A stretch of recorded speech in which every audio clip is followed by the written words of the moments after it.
or at least partially demisexual, which means that in order for me to have a meaningful relationship or lasting relationship, I need to have this emotional or this mental bond or connection before I feel a physical or sexual attraction to someone. Agreed.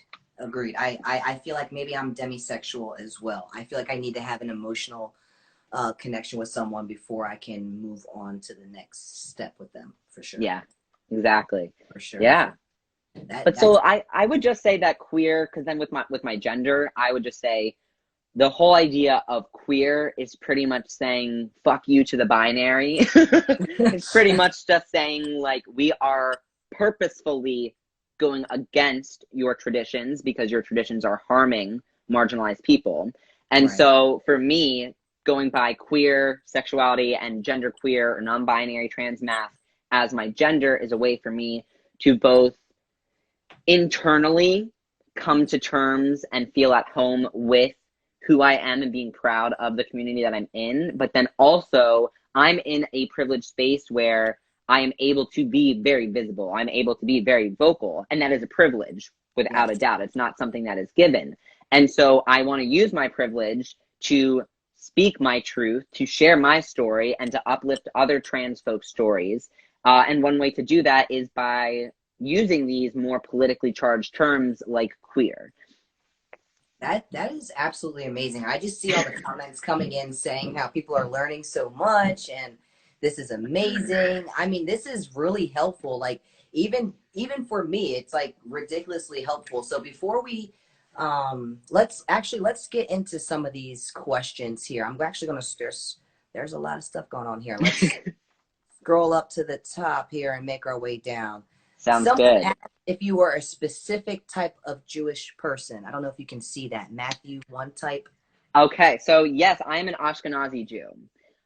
So yes, Ashkenazi. Yes, Ashkenazi Jew means it's pretty much the encompassing term for Jewish folks, like European Jewish folks. So I am a German Polish Jew.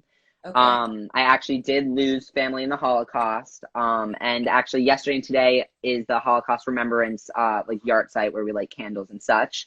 But yeah, so if that was the question, I am an Ashkenazi Jew, which also made Passover extremely difficult because if you are Ashkenazi, your dietary restrictions are so much more restricted than if you are Sephardic.